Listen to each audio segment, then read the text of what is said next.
If you want to convince your parents to agree to something, there are some tips and tricks you can use. First, be knowledgeable about what you want and explain the pros and cons to your parents. Second, anticipate their doubts or concerns and prepare solid answers to their potential questions. Third, get on your parents' good side by doing chores and being helpful. Fourth, engage in conversation with your parents and show genuine interest in their lives. Fifth, express gratitude to them before asking for something.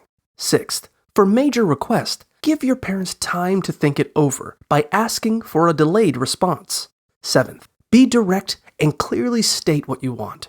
Eighth, explain why you want it and the benefits it will bring. Ninth, promise to do chores or improve in school to persuade them. Lastly, make your request seem reasonable by comparing it to a more expensive alternative.